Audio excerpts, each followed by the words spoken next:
Missing लिंकवर प्रश्न केला की महाराष्ट्राचा अपमान कसा? एकेरी उल्लेख करत राज ठाकरेंचा मुख्यमंत्र्यांना जळजळीत सवाल. बघून घेईन वक्तव्याचाही समाचार. तर आपल्या पक्षाचा मिसिंग अजेंडा शोधा, भाजपचा पलटवार.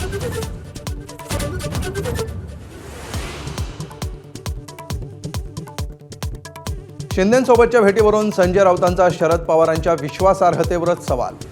तर ज्यांच्या पोटात दुखतंय त्यांनी आपला दवाखान्यात उपचार करून घ्यावेत. एकनाथ शिंदेंचा पलटवार. पवारांच्या राष्ट्रवादीकडूनही राऊतांना कानपिचक्या.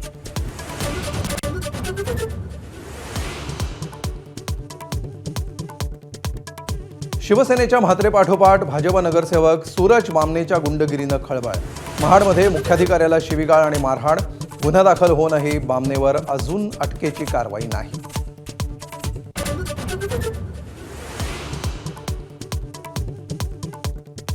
पिंपरीतल्या मोशीत 30 तास उलटल्यानंतरही बचाव कार्य सुरूच.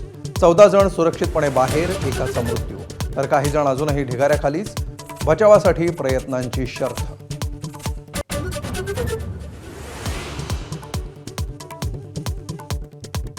वसई विरारमध्ये पाऊस थांबला तरी लोकांचे हाल कायम. पाण्याच्या वेढ्यात अडकलेल्या वसईकरांचा अंधाराशी संघर्ष सुरूच. तर अनधिकृत बांधकामामुळे धारावीपेक्षाही वसईची परिस्थिती वाईट. पालकमंत्री गणेश नाईकांची हतबलता.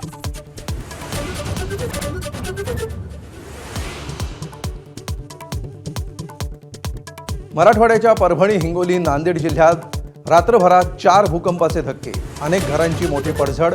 परिसरात दहशतीचं वातावरण.